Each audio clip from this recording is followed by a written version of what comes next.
Le message du jour vous est présenté par notre frère Marc. Salut chers bien-aimés de notre Père Céleste. Aujourd'hui nous conclurons notre message sur comprendre nos échecs. Leçon numéro 4. L'échec enseigne la priorité. Bien-aimés, lorsque les plus âgés et les plus sages prennent des décisions pour les jeunes, cela peut augmenter leur chance d'éviter l'échec, mais cela diminue la possibilité qu'ils soient prêts à réussir leur chemin dans la vie. Il favorise la dépendance plutôt que l'indépendance. En prenant des décisions, les jeunes adultes apprennent à agir avec courage, conviction et clarté. Ils comprennent ce que signifie échouer et réussir, dire oui et dire non, réfléchir et agir.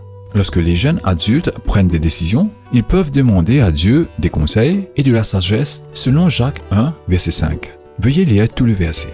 Leçon numéro 5. L'échec n'est pas lié à l'estime de soi. Bien-aimé, l'échec peut souvent épuiser l'estime de soi. Au lieu de considérer une décision comme une erreur, les jeunes adultes peuvent commencer à supposer qu'ils sont la raison pour laquelle quelque chose a échoué. Un jeune adulte devrait analyser la situation pour voir ce qui l'a conduit à l'échec, afin qu'il sache comment l'éviter à l'avenir. La réflexion peut l'apprendre à se séparer de la situation.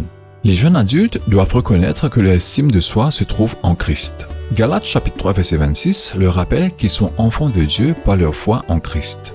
Une fois qu'ils le feront, cela leur permettra d'influencer les résultats de leur situation, plutôt que les résultats qui les influencent. Bien-aimé, lorsqu'un jeune fait une erreur, encourage-le à réfléchir à ce qui s'est passé et à le considérer comme une expérience d'apprentissage. Après tout, l'échec peut faire partie intégrante de l'aide à cultiver ce que Dieu a pour leur vie. N'oubliez pas la louange, l'adoration et la dîme à l'église ce dimanche. Profitez-en avec vos proches et essayez de trouver un peu de repos. Que Dieu vous bénisse tous. Au revoir. Si toi aussi tu crois que la parole de Dieu est une bénédiction, partage-la et sois une source de bénédiction pour les autres, toi aussi.